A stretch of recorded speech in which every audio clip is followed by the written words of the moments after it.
Hello and welcome to Pushing Back, Ukraine Daily Brief.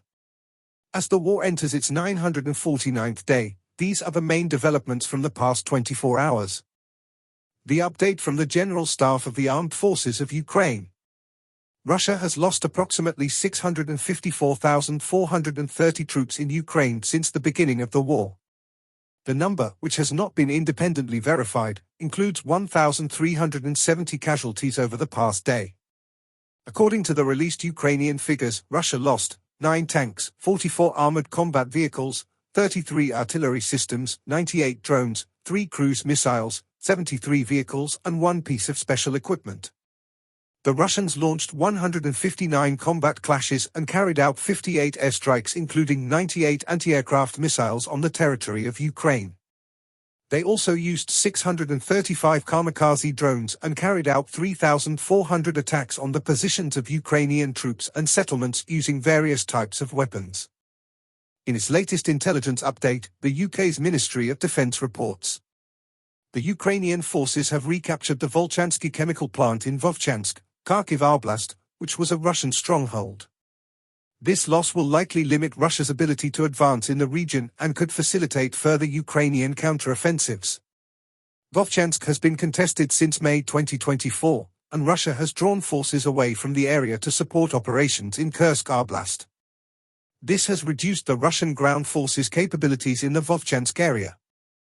In its latest intelligence update, the Institute for the Study of War. The Russian government plans to spend $183 billion on national security and defense in 2025, about 41% of its annual expenditures. The Russian budget will continue to support various social programs, including the Kremlin's pronatalist programs, but a continued focus on defense spending is likely affecting the effectiveness and sustainability of these programs. Russian President Vladimir Putin promoted presidential aide and close personal ally Alexei Dyumin to the Russian Security Council alongside 3 other officials. The Kremlin continues to use state and regional awards to co-opt previously critical mill bloggers as part of wider efforts to gain control over the information space. Russian Prime Minister Mikhail Mishustin arrived in Tehran on September 30 to meet with various Iranian officials and highlight Russo-Iranian economic cooperation. Russian forces recently advanced in Glushkovsky Rayon, Kursk Oblast, and Ukrainian and Russian forces recently advanced within the Ukrainian salient in Kursk Oblast. Russian forces recently advanced near Svatov, Chasiv Yar, Toretsk, Pokrovsk, and Donetsk City.